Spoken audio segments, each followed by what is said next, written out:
She was a wounded detective, left bound to the train tracks beneath a moonless sky, betrayed by her own unit and left to die in silence. But fate had other plans.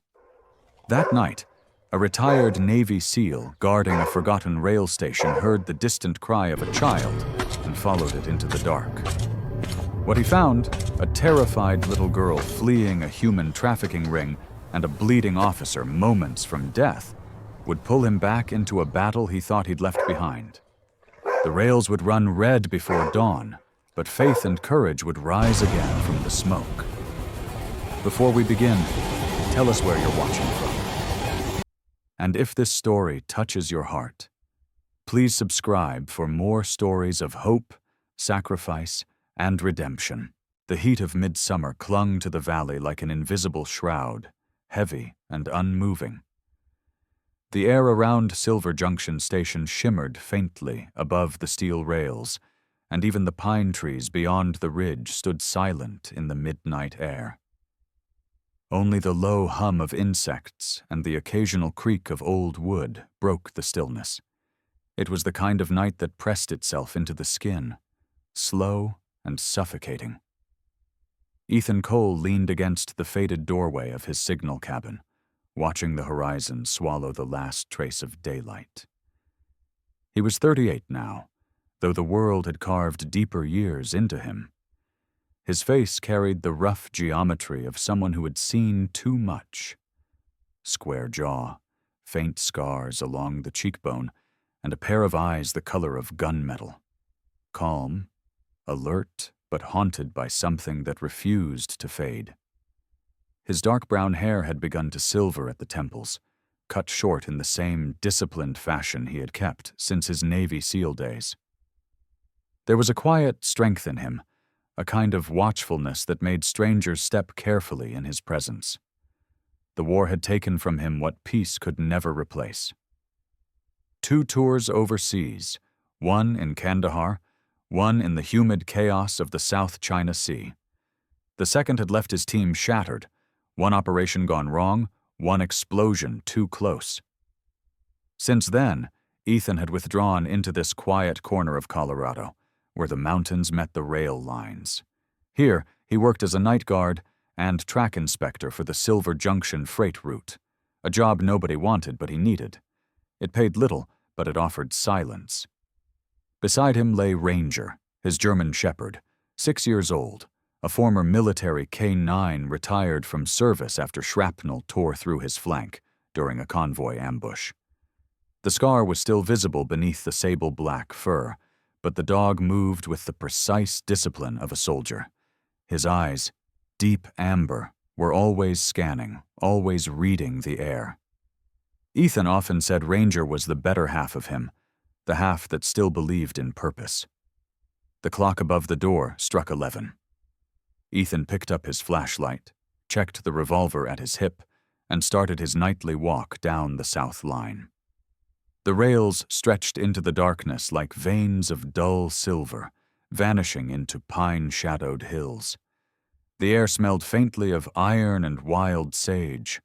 He found comfort in the rhythm of his boots against gravel, the click of the flashlight's switch, the soft pant of Ranger trotting beside him.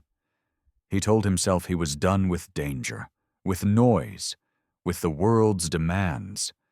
But the truth was simpler and far sadder. Ethan didn't believe in peace.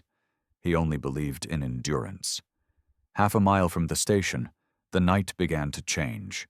Ranger stiffened, his tail lowering, muscles tightening beneath his fur. A low growl rumbled through his chest. Ethan paused, the hair on the back of his neck prickling. "Easy, boy," he murmured, scanning the darkness. The flashlight's beam sliced through the mist of warm air, catching motes of dust and insects, but nothing else. Yet Ranger's growl deepened. Then he barked, a sharp, urgent sound, and took off down the track. "Ranger," Ethan's voice echoed, but the dog didn't stop. He sprinted after him, boots hammering the gravel, breath coming hot and fast. The flashlight bobbed wildly, cutting streaks of light through the black pines. The air grew colder the farther they ran, and then he heard it. The faint, rhythmic clatter of metal on metal. A train, distant but coming fast. When Ethan reached the bend, the world narrowed into one image that froze his blood. A woman lay across the tracks, bound hand and foot, her body twisted awkwardly in the glare of his flashlight. She was young, late 20s maybe, with long dark hair matted against her cheek, streaked with dirt and sweat.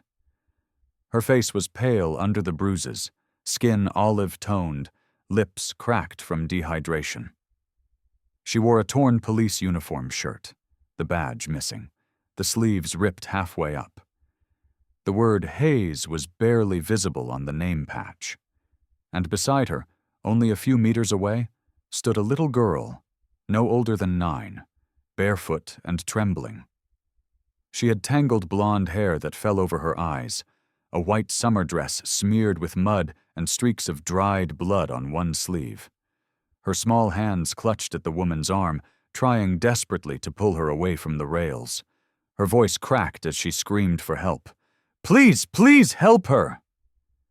Ethan didn't hesitate. His training snapped into motion like a muscle memory buried under years of dust. He flung his flashlight into the weeds, dropped to his knees beside the woman, and pulled a knife from his boot. The ropes were thick, industrial cordage, tied with precision. He recognized the knots instantly. Military-style restraints. Whoever had done this knew what they were doing. Ranger paced the perimeter, growling into the darkness, the whites of his teeth catching the light. "How long has she been like this?" Ethan shouted over the rising rumble of the train. The girl sobbed, shaking her head. I don't know. I ran away. They hurt her. They said the train." The rest was lost under the wail of the approaching locomotive. The ground vibrated beneath them. The sound was no longer distant. It was here, roaring through the valley like a storm of steel. Ethan slashed through the final knot, grabbed the woman's shoulders, and hauled her upward. She was limp, barely conscious, eyes half open. Blood stained the side of her temple. He threw her over his shoulder and yelled to the girl, "Run! Off the tracks! Now!" The girl stumbled backward, crying, her small frame silhouetted against the oncoming light. The train's horn blared, deafening, a beast's cry that shook the night. Ranger barked furiously, darting back toward Ethan, circling him as if to push him faster. Ethan sprinted. Every muscle in his body screamed. The rails clanged. Underfoot, the headlight of the train flooding everything in blinding white. He dove at the last moment, dragging the woman and shielding the girl with his body. The train thundered past them in a roar of sparks and wind, close enough that the heat of the friction burned his arm through the sleeve. For a long time afterward, the world was only noise. The metallic scream fading into distance, the girl's quiet sobs, the rasp of his own breath. When silence finally returned, it felt hollow, fragile, unreal. He rolled the woman gently onto the grass. Her pulse was faint but steady. Ranger sniffed along her arm, then licked her face as if testing for life. The girl crouched beside them, clutching her knees, still trembling. Ethan looked around. No lights, no movement, no sign of anyone else. Whoever had left them here had vanished. His gaze returned to the woman. The bruises on her wrists were fresh, clean-edged, meaning she'd been tied only recently. The ropes, the uniform, the precision of the knot. All of it whispered of something bigger, something organized. The girl's small voice broke the stillness. "Will she die?" He looked at her, really looked for the first time. The child's eyes were the color of rain clouds, gray-blue and too old for her face. Fear lived there, but also a spark of defiance. "No," Ethan said softly. "Not tonight." He lifted the woman in his arms again, feeling the weight of her body, light, fragile, but still breathing. "We're going back to my station," he told the girl. "You stay close to Ranger. He'll protect you." Ranger moved to her side immediately, brushing his body against her leg in reassurance. The girl reached down, touching his fur hesitantly, as if she couldn't quite believe he was real. As they made their way back toward the dim glow of the signal cabin, Ethan's thoughts churned beneath the surface of his calm. He had spent years burying the instinct to act, to fight. Now it had returned like a reflex. Something about the scene, the rope knots, the fear in the child's eyes, the woman's badge half torn, felt wrong in a way that went deeper than coincidence. He had come to Silver Junction to disappear, to be forgotten. But tonight, the world had come crashing through his quiet walls again, screaming for him to remember who he used to be. By the time they reached the cabin, the horizon was turning the color of bruised steel, and the rails still hummed faintly from the passing train. Ethan laid the woman gently on his cot, covered her with a wool blanket, and checked her pulse again. Still alive. He turned to the girl who sat in the corner hugging Ranger's neck, her eyes wide and unfocused. "What's your name, kid?" he asked. She hesitated, voice barely a whisper. "Leah." "All right, Leah, you're safe now." But even as he said it, Ethan wasn't sure if he believed the words himself. The night outside was too still, too heavy, and somewhere beyond the pines, something had set this nightmare in motion. He felt it, the way a soldier feels the tremor before a firefight. The air was holding its breath. And deep down, Ethan Cole knew this was only the beginning. Hours before the train screamed through Silver Junction, the night had already begun to unravel. The storm clouds hadn't yet formed, but there was a heaviness in the air that only seasoned hunters or frightened prey could feel. Somewhere beyond the freight yard, a convoy of black trucks moved silently across a dirt road. Their headlights were dimmed, their engines tuned to whisper. Inside the lead vehicle sat Detective Lauren Hayes, her fingers tight around the steering wheel, her jaw clenched against the pain that had been living in her shoulder since the last assignment. Lauren was 28, with sharp olive skin that gleamed faintly under the red dashboard lights. Her hair, jet black and tied in a rough ponytail, had begun to stick to her neck from sweat. She had the kind of beauty that refused to soften itself, made of edges and alertness. People often mistook her calm for arrogance, but those who knew her, or the very few who survived working beside her, understood that she wore stillness the way soldiers wore armor. It was a necessity. The radio hissed. "Unit Bravo, do you have eyes on the target?" A male voice cracked through. Lauren lifted the receiver. "Copy. Visual confirmed. Convoy of 3 trucks heading southeast along County 41. Her voice was low, deliberate. Every word was a calculation. She had spent 8 months infiltrating the Manticore network, a trafficking ring that traded human lives like contraband, children mostly, moved across borders in shipping containers and hidden train cars. She had followed coded manifests, traced false companies, and watched more than one child disappear before she could intervene. The Bureau called her operation Argent Veil, but to her, it was personal.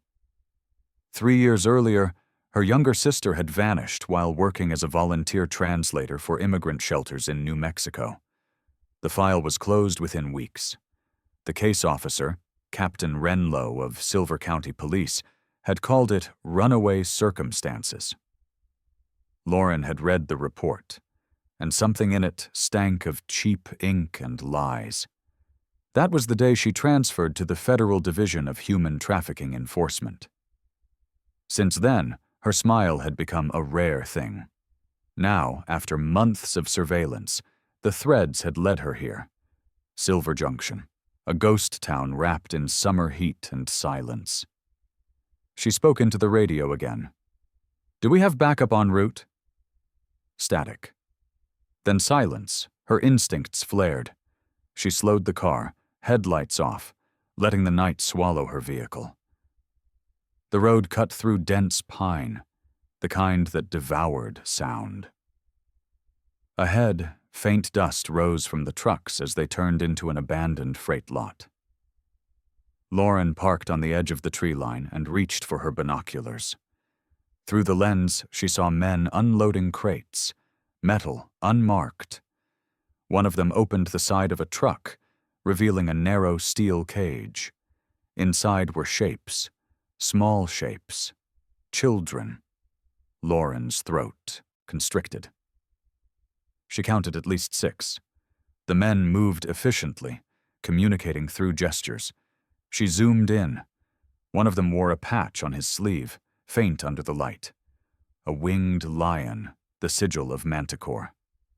Her hand went to the holster under her jacket. A Glock 19, but she wasn't here to engage, just to confirm the location. She pressed the transmit button again. "Control, this is Agent Hayes. I have eyes on active transfer, 6 miners confirmed, need immediate support. Grid 12 by..." The radio popped once, then died. She frowned, tapped it, tried again. Nothing. Not even static. And then, too late, she saw it. A reflection in her mirror, headlights behind her. Before she could reach the gear shift, the world exploded in glass. The rear window shattered inward, showering her hair with shards. A heavy figure wrenched the car door open. Another reached in through the passenger side. Lauren kicked, caught one in the shin, then swung her elbow backward, connecting with flesh. She tried to reach for the gun, but a gloved hand grabbed her wrist, twisting until her vision went white. "Agent Hayes," a voice murmured against her ear. Smooth, cold. "You've been very busy." The man who stepped into the beam of her broken headlight was built like a stone wall. Broad-shouldered, with the kind of face forged in violence. He wore no mask, which was somehow worse. His hair was gray at the temples, cut close, and a scar split his chin cleanly in 2. He smiled without warmth. Silas Ward. She'd seen his file, former private military contractor, dishonorably discharged, suspected of at least 3 disappearances in Mexico. Manticore's enforcer. Lauren spat blood onto the ground. "You're early. I was expecting the rats to crawl out after sunrise." Silas chuckled. "We thought we'd save you the trouble of waiting." He nodded to his men. "Take her gear. Captain Renlow wants her to make an example." Her heart froze. Renlow. She didn't believe it, didn't want to, but the name came so casually, so sure, that it turned her blood to ice. They dragged her from the car, disarming her, cutting off her radio wire. The forest smelled of oil and sweat and pine sap. Someone hit her across the temple with a rifle butt. Light exploded behind her eyes. When she came to, she was on the ground near the tracks, wrists bound tight with heavy cord, the rhythmic hum of distant rails vibrating beneath her cheek. "Why not just kill her?" one of the men asked. His voice was young, nervous. Silas crouched beside her, resting his gloved hand on her shoulder almost tenderly. "Because death is quiet. Fear is louder. And we need the next agent who comes sniffing around to hear this noise." He gestured towards the track ahead, where the distant lights of an approaching train glimmered faintly through the trees. "This stretch isn't used often, but tonight it will be. Consider it choreography." They laughed. Then they left her there. Lauren tried to fight the fog pressing against her mind, the warm trickle of blood along her scalp. She pulled against the ropes until her skin split, but they were knotted expertly. She screamed for help, but the forest gave nothing back. Then, faintly, she heard movement, a soft scuffle through the brush. Her heart seized. Someone, or something, was near. From the shadows, a small figure appeared, a child, barefoot, dirty, trembling, the same blonde hair she had seen through the cage of the truck. Leah. The girl's eyes widened as she recognized Lauren, and she pressed a finger to her lips in warning. She held a rusted pocket knife so small it barely glinted in the moonlight. "Shh," she whispered, crawling closer. Her voice shook. "They're gone. I think they went to get the others." "Leah."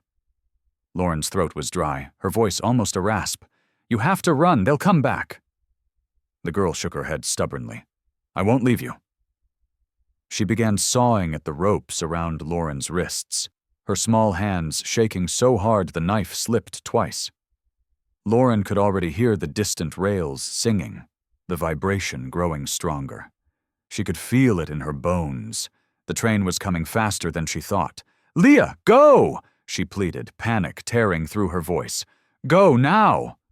But the girl only cried harder, tugging at the ropes with her bare hands. The train's horn wailed once, low, long, echoing through the valley. Lauren's mind flooded with images. Her sister, the missing children, the file-stamped "case closed" in red ink. This was not how it ended. Then, somewhere beyond the bend, a new sound cut through the roar. The bark of a dog. Sharp, commanding. Leah froze, knife in hand, eyes turning toward the darkness. From the tree line, a beam of light slashed through the night, and a voice shouted something she couldn't hear over the train. Moments later, everything became a blur. Footsteps, arms lifting her, the ground giving way beneath them, and the deafening scream of metal as the train passed where she had lain only seconds ago. When Lauren opened her eyes again, she saw the retreating red lights of the freight train fading into the distance. Beside her, the girl was sobbing against a stranger's shoulder. A tall man with sharp eyes and the steady breathing of someone who'd run through hell and made it out alive.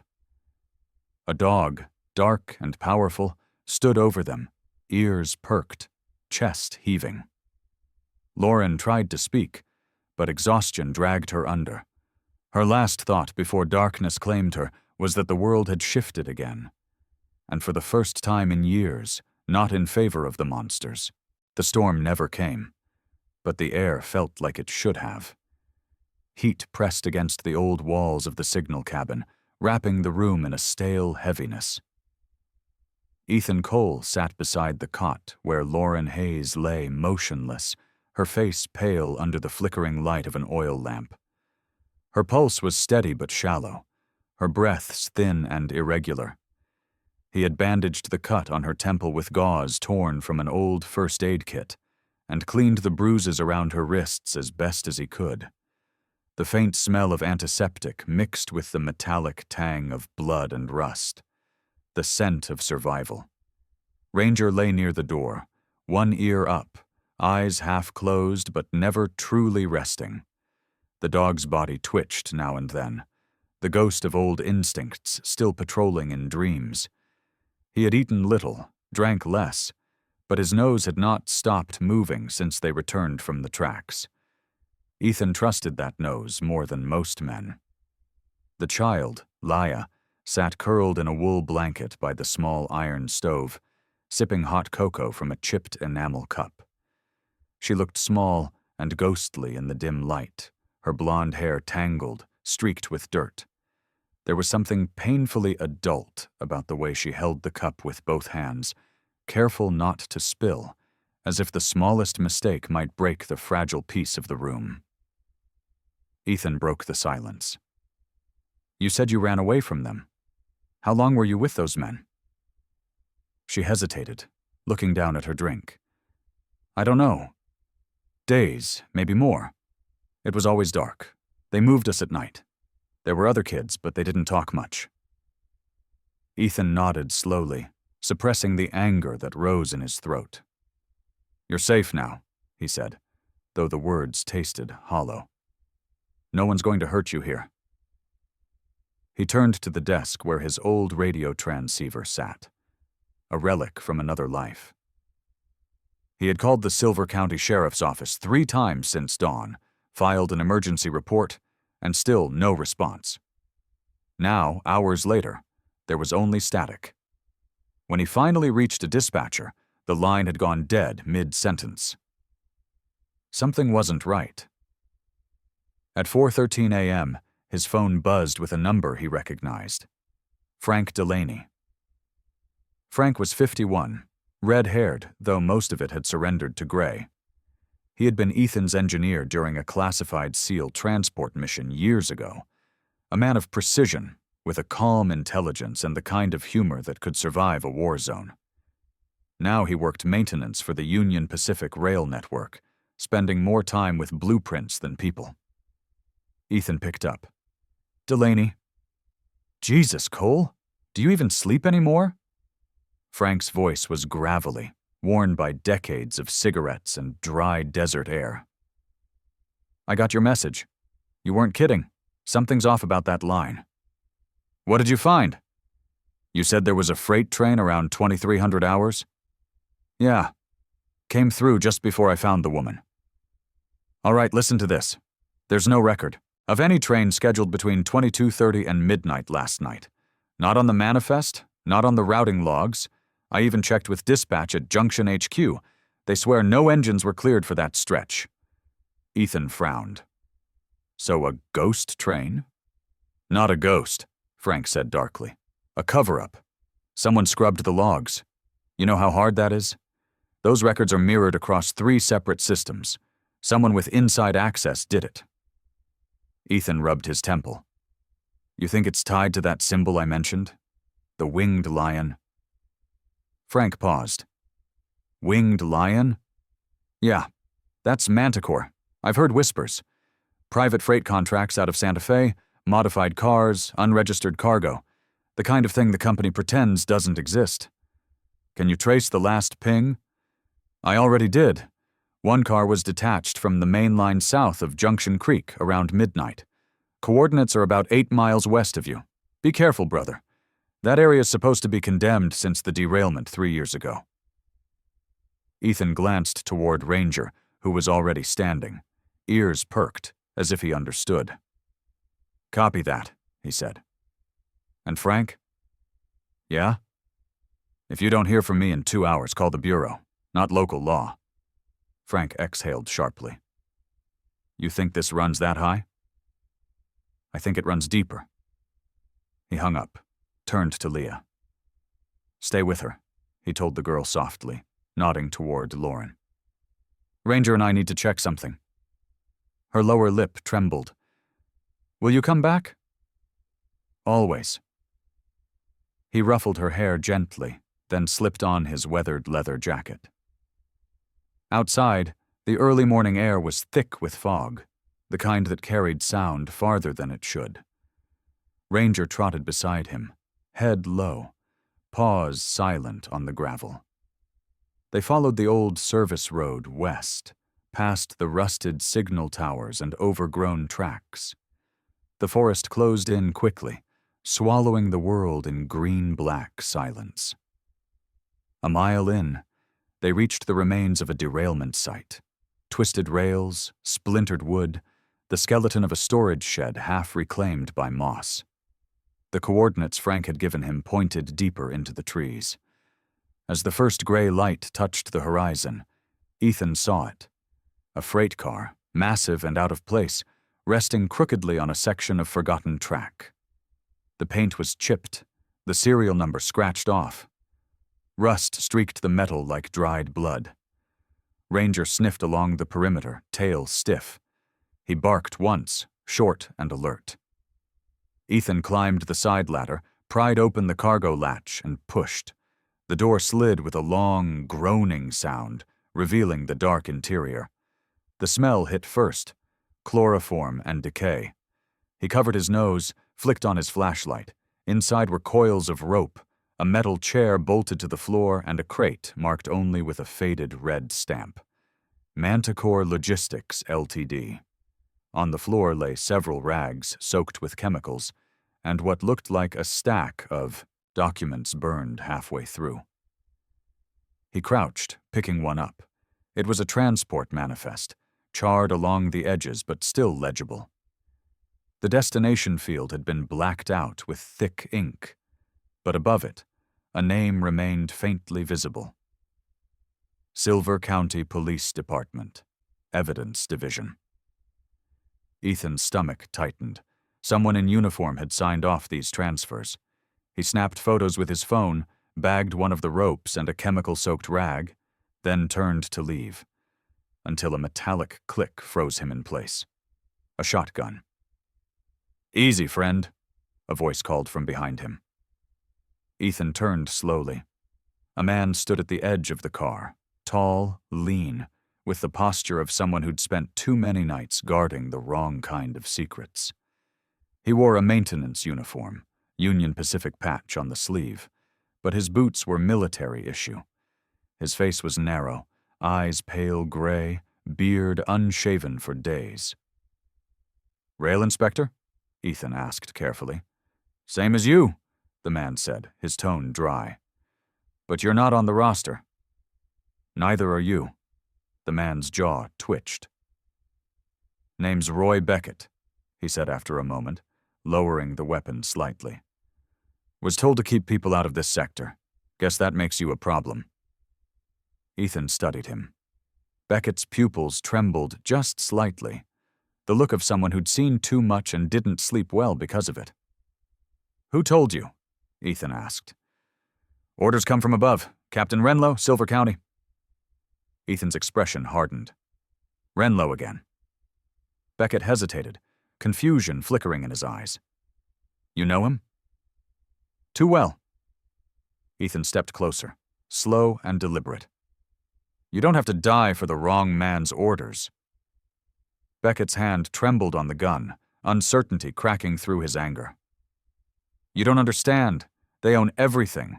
The cops, the freight, the lines. You can't stop them." "Watch me," Ethan said. Before Beckett could reply, Ranger lunged from the side, knocking the shotgun from his grip. The man hit the ground, stunned. Ethan grabbed the weapon, checked the chamber. Loaded. "Walk away," Ethan said quietly. "You didn't see me."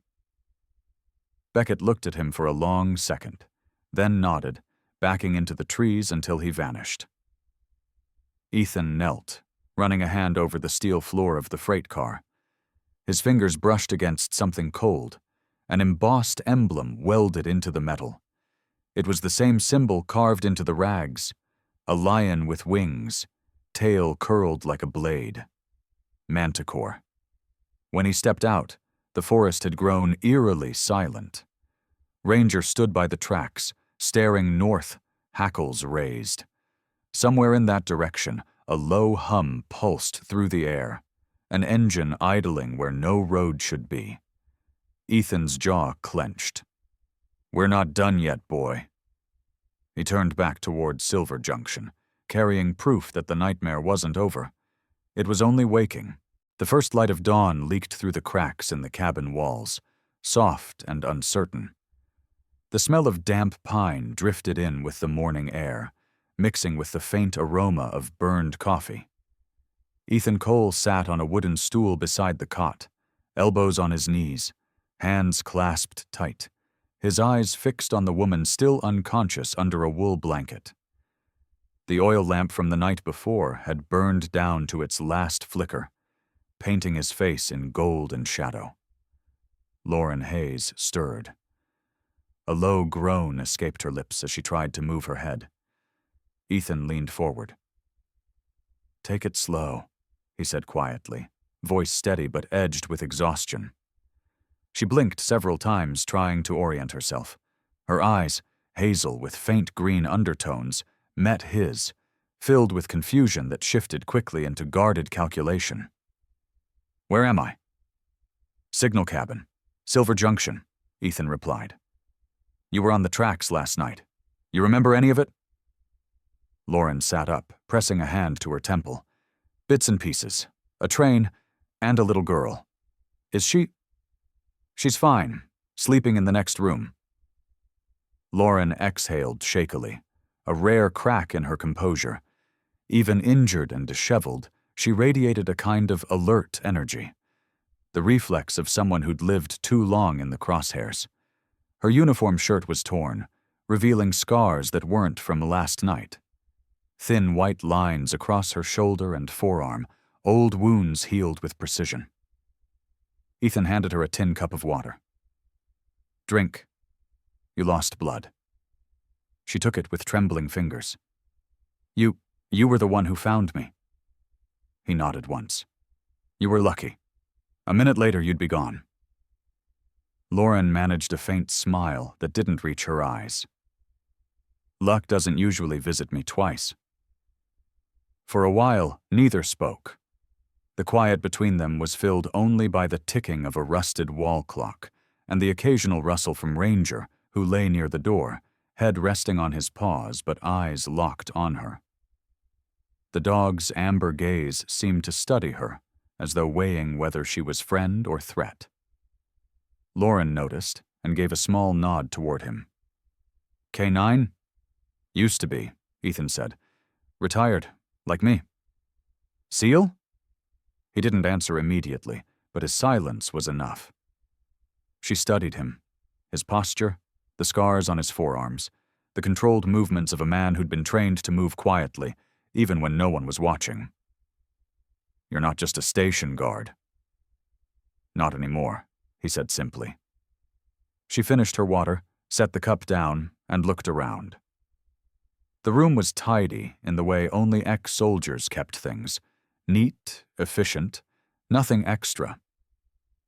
On the desk by the window lay his revolver, disassembled, each piece cleaned and lined up with surgical precision.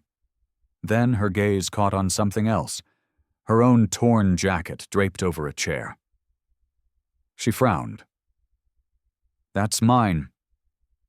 "Yeah. Needed to check for ID." She stood slowly, crossed the room to pick it, up, and that was when Ranger's head shot up, a low growl rumbling in his throat. He moved closer, sniffing at the fabric near the collar, his ears flattened, tail stiff, the growl deepening. Ethan frowned. "Easy, boy." But Ranger didn't stop. He pawed at the inner lining of the jacket, insistent. Lauren's brows knitted. "What is it?" Ethan took the jacket from her and felt along the seams. Something hard, smaller than a coin, was stitched into the inside layer. He pulled out his knife, cut a careful slit, and there it was. A black plastic dot no larger than a shirt button. A micro GPS tracker. The air seemed to still. Lauren's face went white. No, that's impossible." Ethan turned the device in his palm. "You tell me. Who else has access to your gear?" "Only my team." Her voice trembled between disbelief and fury. "These are standard-issue field jackets, checked before every mission. Nobody touches them but me." "Then someone touched yours," Ethan said evenly. She snatched the device from his hand, staring at it as if it might explain itself. Her breath came quick and uneven. "I swept for trackers before I left Santa Fe. 3 times. We've had decoys before, but never. Not like this." Ethan watched her closely. The way she paced, the way her shoulders tightened. He'd seen that kind of disbelief before.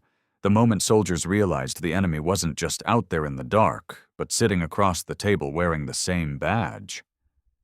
She dropped into the nearest chair, clutching the GPS unit so tightly her knuckles whitened. "That's how they found me. They didn't need to follow. They were already following." Ethan leaned against the wall, arms folded. "You think someone in your department planted it?" "I don't think," she said bitterly. "I know." For a long time, there was silence again. The morning light had grown stronger, slanting through the dusty window, landing across her face. She looked older in that light, more human, exhausted, betrayed, furious. Finally, she spoke. "The operation I was running, Argent Vale, it was meant to trace shipments of children trafficked through New Mexico up to the Canadian line. We'd been watching a logistics company called Manticore for 6 months. Half the team believed it was just a front. But the other half..." She exhaled. "They were scared. Files vanished. Witnesses disappeared. Even the database logs started changing." "Changing?" Ethan asked. Edited, like someone went in and rewrote history. Ethan's jaw tightened. Same thing happened with your police report last night. I filed it myself. It was gone before sunrise. Lauren laughed once, hollow. Then it's worse than I thought. She reached for her bag, wincing from the motion. Ethan moved instinctively to help her, but she shook her head. From inside, she pulled a weathered leather folder, edges scorched. She opened it on the desk. Inside were photographs, maps, and printed manifests. These were supposed to go to the Bureau. Manticore isn't just a smuggling ring. They use old railway routes to move kids across state lines under freight coverage. Most of the trains are decommissioned. No official oversight, no digital record, just paper trails buried in logistics warehouses. Ethan flipped through the photos. One showed a rail car marked with the same faint red insignia he'd found in the forest. A winged lion. Another, a list of payments from SCPD logistics account. His finger paused there. Silver County Police Department. Lauren nodded grimly. Captain Renlow. He oversees freight inspection. He's been signing off their routes under confiscated materials. Every shipment is children. The room fell into a long, heavy silence. Ethan finally spoke. You said you were undercover. Anyone else know you're alive? She shook her head. If they did, they'd have sent someone already, which means either they don't care. Her voice broke for the first time. Or they're the ones who signed the order. Ranger barked once, sharp and sudden, making both of them turn. Outside, through the window, the forest stirred. The faint sound of tires on gravel, far off but approaching. Lauren stiffened. How far is the nearest road? 2 miles north, Ethan said, already reaching for his revolver. He motioned to Ranger, who padded to the door, posture rigid, tail low, a predator scenting the wind. Ethan turned to Lauren. You're not safe here anymore. She looked up, eyes blazing again. The fear burned away and replaced by cold resolve. I wasn't safe anywhere, but I'm not running, not this time. Ethan met her gaze. In it, he saw the same defiance that once lived in soldiers who knew they'd been sent on a mission no one planned to rescue them from. He gave a small nod.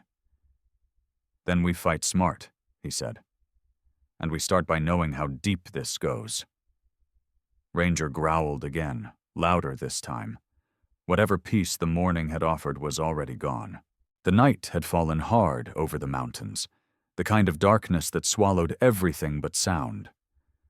The moon hung low, pale and thin, caught in a web of drifting mist. Ethan Cole guided his old truck up the winding dirt road, its headlights dimmed to slits. In the passenger seat, Leah slept curled beneath an army blanket, her small hands clutching Ranger's thick fur. The dog sat upright beside her, ever alert, ears twitching to every rustle of the pines outside. Ethan's eyes, weary but sharp, followed the winding road toward the chapel that appeared through the fog. A small wooden structure built into the hillside, its steeple barely rising above the trees. He parked the truck near the edge of the clearing, engine idling low. The chapel door opened before he could knock. Father Mason Keene stepped into the light of the porch lantern, his frame stooped but still solid beneath a wool cassock. He was in his 70s, tall and thin, with silver hair that fell to his collar and hands veined and rough like old oak roots. His eyes, pale blue and sharp with quiet intelligence, were the kind that saw more than one wanted them to. Ethan, Mason said, his voice low and kind but touched by surprise. It's been years. Ethan nodded, stepping forward. I wouldn't come if I had a choice. The priest's gaze moved to the truck, softening when he saw the girl. Bring her inside. She looks half ghost. Inside, The chapel smelled of pine resin and candle smoke. Icons lined the walls, the faces of saints flickering in the soft light. Ethan carried Leah to a narrow cot in the back room, tucking the blanket around her. She stirred but didn't wake. "She's been through hell," Ethan murmured. Mason studied the girl's face, then looked back at him. "And you?" "I've seen worse," Ethan said, but Mason gave him a look that said he didn't believe it. They moved to the front of the chapel, where the priest poured him coffee that tasted of burnt beans and faith. "You never came back after Kandahar," Mason said quietly. "Didn't think I'd see you again?" Ethan smiled faintly. "Guess I ran out of places to hide." Mason leaned forward. "Whatever this is, I can keep the girl safe. But I can see it in your eyes. This isn't over." Ethan nodded. "It's just beginning." He stood, setting the empty cup down. "Lock the doors after we leave. Don't tell anyone she's here." "I still pray, you know," Mason said as Ethan walked toward the door. "Even for soldiers who stop believing." Ethan paused, one hand on the handle. "Then pray fast, Father. Tonight's going to be loud." Outside, Ranger jumped into the back of the truck, tail sweeping the dust. Lauren waited in the passenger seat, her face illuminated by the glow of a map on her lap. Her hair, now tied back, gleamed under the dashboard light, and though her wounds had been treated, fatigue haunted the corners of her eyes. "You sure about leaving her there?" she asked as Ethan climbed in. "He's the only person I trust," Ethan replied. Lauren nodded once, folding the map. "The warehouse is 6 miles south of here, abandoned after the derailment in 21. No power lines, no records. Perfect place to disappear people." Ethan started the engine, its hum blending with the whisper of the wind. "Then let's make them visible." They arrived just after midnight. The forest opened into a barren yard of gravel and rust. Ahead stood the old freight depot, its roof collapsed in places, windows boarded shut. The walls were streaked with soot and graffiti, the faint outline of the word Manticore visible beneath layers of grime. A single light flickered somewhere inside. Ethan killed the engine. The world fell into silence. He handed Lauren a pair of night vision goggles and loaded his suppressed pistol. "We move fast. No sound, no light until we're inside." Lauren nodded, slipping on the goggles, her breathing steady despite the tremor of anticipation beneath it. "Copy that." Ranger leapt down from the truck, nose to the ground, body taut with purpose. His breath steamed in the cold air as he led them through the weeds and twisted metal. The night smelled of rust, oil, and something faintly chemical. They entered through a broken service door. The interior was vast, a skeletal maze of steel beams and shadows. Dust motes floated in the faint green hue of the goggles. Ethan motioned to Lauren to cover the far end while he scanned the rows of crates and machinery. The deeper they went, the stronger the odor of chloroform and bleach became. Ranger whined softly, nose pressed to the ground. He stopped near a large crate, pawing at it. Ethan crouched, prying the lid open with his knife. Inside were plastic restraints, used syringes, and children's clothing. Small, folded neatly. Lauren turned away, jaw clenched. God. Ethan's flashlight swept across the far wall, revealing a metal board covered in shipping codes. Each line had a number followed by the red insignia of a winged lion. "These are transport manifests," Lauren said, stepping closer. "Each one marks a route. Arizona, Colorado, Texas, every one ending in Silver County." "They're using the rail network," Ethan said grimly, "and Renlo's department signs the clearances." Ranger suddenly barked. A single sharp sound. Headlights flared outside, flooding the cracks in the walls with white light. The sound of engines followed. "They're back," Ethan said. Lauren drew her weapon. "How many?" He glanced through a crack in the wood. 4, maybe 5. Armed. Ranger growled low. Ethan placed a hand on his flank. Stay close. The first man through the door was tall, stocky, with a shaved head and a black jacket marked with the lion insignia. His name would later be learned as Deke, a field enforcer from Manticore. His face was angular, scarred from an old burn, his voice like gravel when he barked orders. Check the crates. Renlo wants the site cleared by morning. Ethan waited until 2 men split off to the right before he moved. He came out of the shadows like a ghost, silent and precise, striking the nearest guard's wrist and spinning him into the concrete floor. The man gasped once before Ethan silenced him with the butt of his pistol. Lauren took the cue, moving like water. 2 shots, 2 more down. But Deke was faster than he looked. He fired blindly into the dark, bullets sparking off metal beams. We've got company!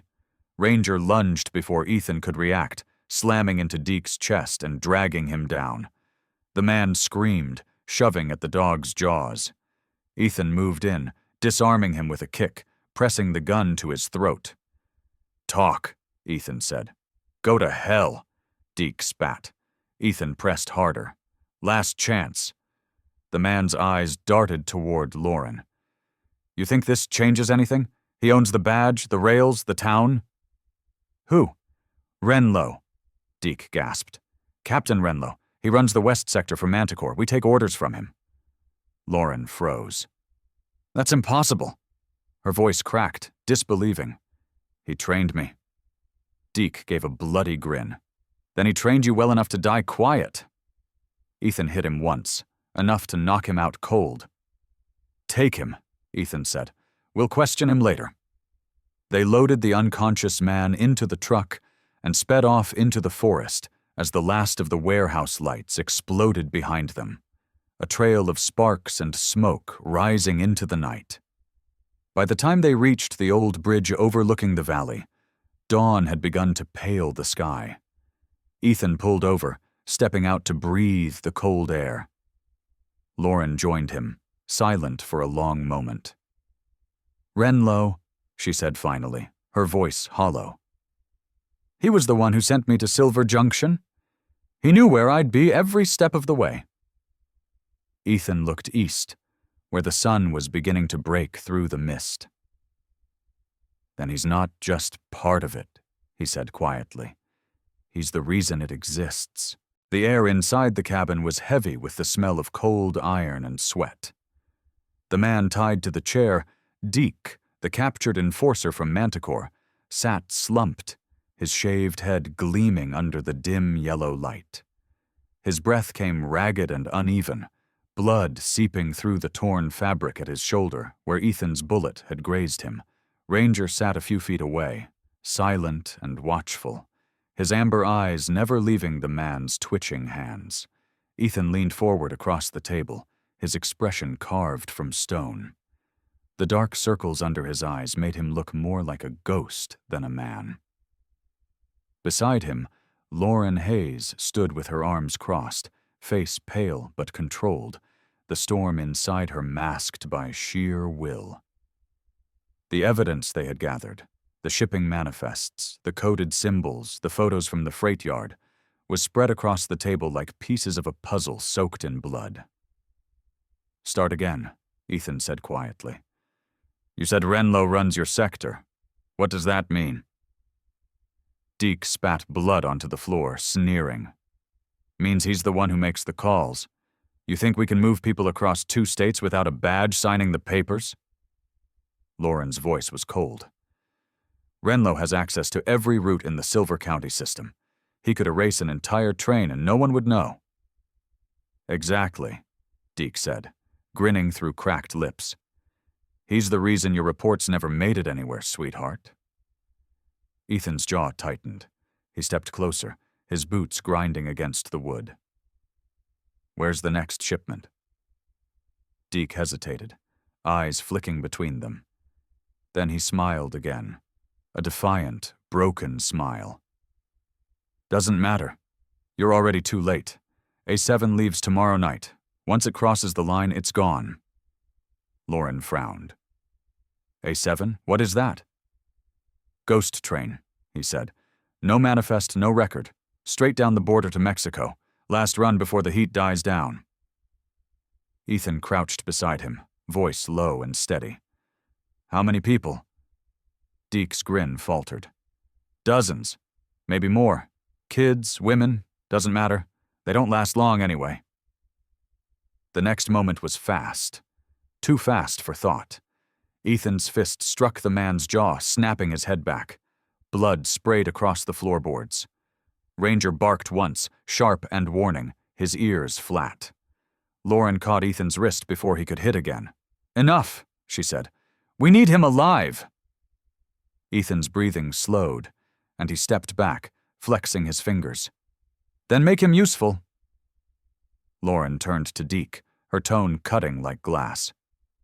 Where's Renlo now? Deke laughed softly. Probably sitting in his office, pretending to care about missing kids while his bank account grows. She leaned closer. Then you can tell us exactly where to find him when he makes his next move. He hesitated, then shrugged, defeated. He'll be at the control station near the border bridge. It's where the A7 line reconnects, to the main system. Midnight tomorrow. But you won't touch him. He's got protection. Men who'd kill for a paycheck. Ethan exchanged a look with Lauren. We've handled worse. They left Deke tied up in the cellar beneath the cabin, locking the door behind them. Outside, the night air hit cold against their skin. The forest around Silver Junction was silent, but for the whisper of leaves and the faint hum of a distant train. Lauren leaned against the railing, rubbing her temples. Renlo, she muttered. I worked for that man for 6 years. He used to talk about justice like it was sacred. People change, Ethan said, lighting a cigarette. Or maybe they don't. Maybe they just stop pretending. From inside the cabin came the sound of a phone vibrating. Ethan went in and picked it up. The caller ID read Frank Delaney. He answered on speaker. Cole, I've got the files you asked for. Frank's voice came through, crackling with static. I cross-checked Deke's story with the freight system database. He's telling the truth. Lauren stepped closer. What did you find? The A7 line is real, but it's hidden under a ghost route. Renlo's been using old clearance codes from federal disaster shipments to disguise them as humanitarian aid convoys. And get this, the coordination logs show a direct authorization from Silver County's internal terminal, signed by Renlo himself. Ethan's grip tightened around the phone. When does it depart? Tomorrow at 23:45, from Junction Terminal 12. Crosses the border at the San Rosario Bridge. You've got about 30 hours. Lauren's eyes darkened. We can't stop that train alone. Frank hesitated. Then don't. I've got someone who owes you a favor, Ethan. Ethan's brow furrowed. Who? Commander Jack Rowe, SEAL Team 6. He's on temporary assignment with the FBI's counter-trafficking task force. I already looped him in. He'll send a small unit to support, off the record. Ethan exhaled, a flicker of relief cutting through his fatigue. Jack Rowe, he said softly. Didn't think I'd hear that name again. Frank chuckled. You saved his life in Kandahar. He hasn't forgotten. Lauren nodded. Then we plan this right. If we fail, they vanish forever. Ethan ended the call, turning toward the map pinned to the wall. He traced the line of the A7 route with his finger, from the warehouse, through Silver County, and down toward the jagged black line marking the Mexican border. Here, he said, tapping a point marked San Rosario Bridge. It's the only place they slow down. Steel bridge, 50 yards long, old structure, perfect choke point. Lauren studied the terrain notes.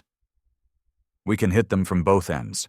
Cut power to the signal grid. Stop the train in the middle. Ethan looked down at Ranger, who had padded quietly beside him. And once it stops, we hit hard and fast."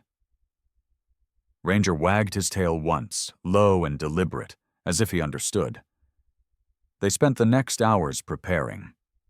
Ethan cleaned his weapons, his M9 pistol, a compact carbine wrapped in black tape, and an old combat knife that had traveled with him across half the world. Lauren checked the transmitter pack, syncing their radios to a private frequency. The soft crackle of static filled the room, the kind of sound that once meant survival to Ethan. At dawn, they met Jack Rowe at an abandoned rest stop near the border highway. Rowe was a broad-shouldered man in his late 30s, his face marked with a scar that ran from temple to chin, a souvenir from a failed raid in Mosul. His eyes were ice gray, calm but relentless, and his presence carried the kind of authority that came from years of leading men through fire. When he saw Ethan, a rare smile broke his stoic expression. "You look like hell, Cole." Ethan clasped his hand. "You're not far behind." Rowe laughed, then gestured to the two agents behind him, both FBI, both silent and sharp. "We're keeping this quiet. No official paperwork, no backup. If it goes south, we were never here." Lauren extended her hand. "Detective Hayes, thank you for coming." Rowe nodded politely, his gaze flicking between her and the K9 at her side. "You must be the one who dragged him back into the fight." "Didn't take much convincing," Lauren replied dryly. Ethan unfolded the map on the hood of the truck. "We hit them here," he said, pointing at the narrow stretch of rail running along the San Rosario cliffs. "The bridge is our choke point. We plant a flare charge to force the conductor to stop. Once the train halts, Rowe's team moves from the west ridge while Lauren and I take the front cars. Ranger sweeps the cabins." Rowe studied the plan. "And Renlo?" "He'll be in the control car," Lauren said. "He'll want to oversee the final shipment himself." Rowe's eyes hardened. "Then let's make sure he doesn't leave that train alive." The wind picked up, carrying dust across the valley. Ethan folded the map, sliding it into his pocket. "We move at sunset," he said quietly. "Tomorrow this ends." Ranger barked once, as if sealing the vow. As the group dispersed to prepare, Lauren lingered for a moment, her eyes on the horizon where the steel bridge glimmered faintly in the morning haze. "You ever get tired of chasing ghosts, Cole?" she asked softly. Ethan holstered his pistol and looked toward the mountains. "Only when they stop running." The sun climbed higher, painting the world in gold. But beneath the light, shadows gathered. On the tracks, in the hearts of those about to fight a war no one else would ever know. The night at the border was thick with heat and silence. Even the desert wind had died, leaving only the faint metallic hum of the rails stretching towards the black horizon.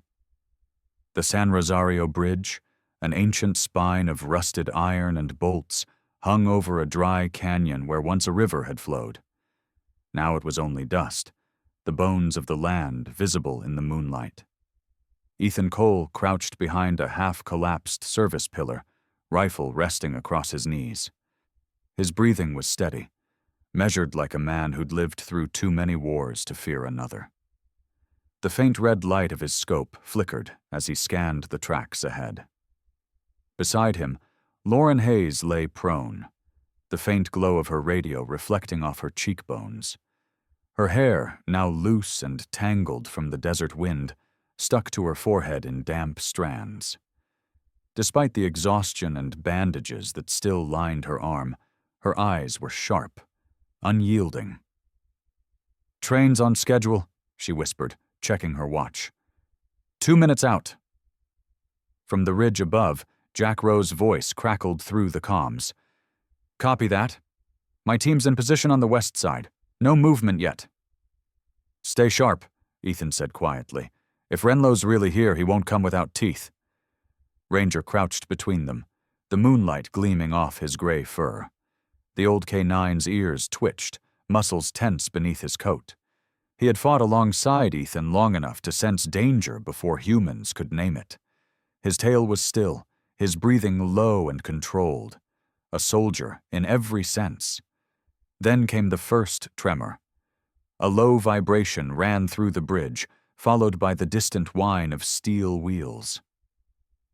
The train appeared like a ghost, a chain of shadow and light, headlights slicing through the dark. The A7 freight was enormous, its cars covered in grime, the insignia of Manticore barely visible beneath layers of rust and dirt. Ethan whispered into the mic, "All units, eyes up. We hit them when they slow for the bridge." The train clattered forward, its rhythmic roar echoing through the canyon. Sparks flew from the rails. As it reached the midpoint, Ethan gave the signal. 2 clicks on the transmitter. Lauren and Rose's team moved simultaneously. Flares burst to life on both ends of the bridge, bathing the iron structure in red light. The conductor, startled, slammed the brakes. The train screeched and slowed, metal screaming against metal. Ethan and Lauren broke cover, advancing toward the first car. Ranger ran ahead, low and fast, barking once to draw attention. The world narrowed to sound. The echo of boots, the slam of car doors, the hiss of air brakes. Then the air shifted. A voice, deep and smooth as oil, cut through the noise. "Well, well, the soldier and the traitor."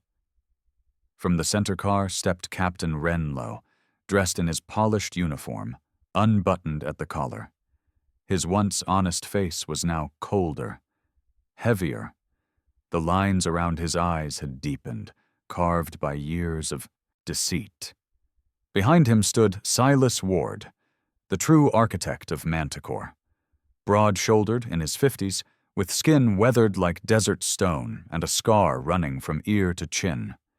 His dark suit clung to him like armor, the silver watch on his wrist gleaming under the train's lights. His eyes were a shade of steel blue, sharp and dead inside. And in Silas's grip, Laya. The girl was bound, gagged, trembling, a strip of duct tape across her small wrists, her face streaked with dirt and tears.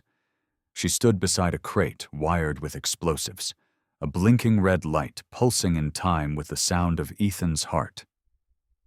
Silas smiled. "Brought you a souvenir from the depot, Cole. Thought you'd like to see what loyalty costs." Lauren's knuckles whitened on her rifle. "You're a coward, Ward." He laughed softly. "No, Detective. I'm a businessman, and business is built on leverage." He lifted a small detonator, its trigger glinting under the light. "Now drop your weapons. Both of you." Ethan's pulse steadied into something colder. "You let her go, and maybe you walk out of here." Silas tilted his head. "You still think you're in charge? That's cute." Renlow stood slightly behind him, his gun drawn but his hands trembling. Sweat glistened on his forehead. "Ward, the deal was—" "The deal," Silas interrupted, "changed the moment your pet detective decided to grow a conscience." He looked toward Lauren, sneering. "You should have stayed buried in paperwork, sweetheart. You were good at pretending to care." Ranger growled, a deep, warning sound that rolled through the silence. Ethan raised his rifle, but Silas pressed the detonator closer to the crate. "One more step, and she's gone." Time stretched thin. The desert air crackled. Ethan's eyes met Lauren's, and in that instant, a plan passed between them without a word. Silas opened his mouth to speak again, and Ranger moved. The dog launched from the shadows like lightning, slamming into Silas's arm. The detonator flew from his grasp, spinning through the air. Ethan fired, his bullet cutting through the darkness, striking the wire that ran from the crate to the detonator just as it hit the ground. A flash of sparks, a deafening pop, and then silence. Silas staggered backward, clutching his arm. "Kill them!" he roared. Gunfire erupted. The sound tore through the night. Ethan rolled behind a steel beam, returning fire with precision. Lauren dropped 2 of the mercenaries before they could reload. From the West Ridge, Rowe's team opened up with suppressive bursts, cutting down the men flanking the train. Renlo tried to flee, ducking behind the last car, but Ranger lunged after him, teeth flashing in the flare light. The corrupt captain fell, screaming, as Ranger pinned him down until Lauren reached him. She disarmed Renlo and slammed the cuffs on his wrists. Silas, bleeding but alive, stumbled toward the edge of the bridge. "You can't stop it," he shouted. "There'll always be another train." Ethan advanced slowly, gun leveled. "Not tonight." Silas raised his pistol, but Ethan was faster. One shot. The bullet struck center mass. Silas staggered, eyes wide with disbelief, then fell backward into the abyss below, swallowed by the darkness. The gunfire faded. Smoke rose from the train's engine, the scent of burnt metal mixing with the sharp tang of explosives. Rowe's men secured the last of the survivors. The red lights of FBI vehicles began to flash on the far side of the canyon. Lauren rushed to Leah, cutting her free. The girl burst into tears, throwing her arms around Ranger's neck.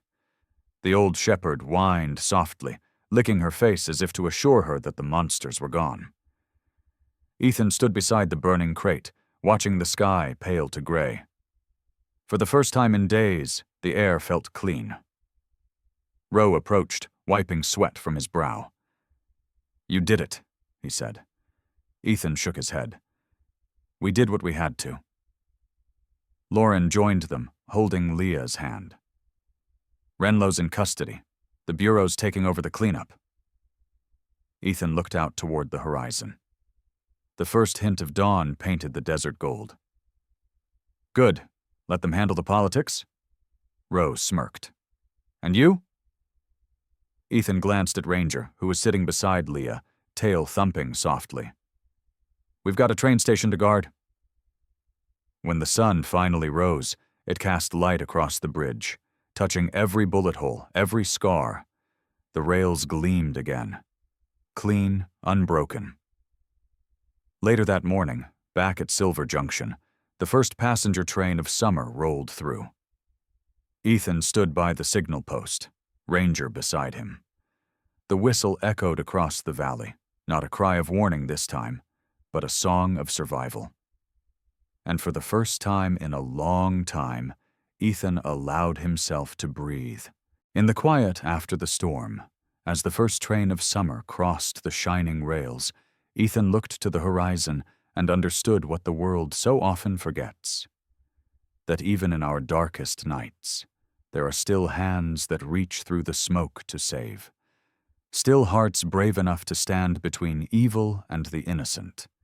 Miracles do not always arrive as thunder from the heavens. Sometimes they come quietly, through a soldier's courage, a child's faith, or a loyal dog's bark in the dark. Perhaps that is how God works, not in grand gestures, but in small mercies that keep the light alive in ordinary lives.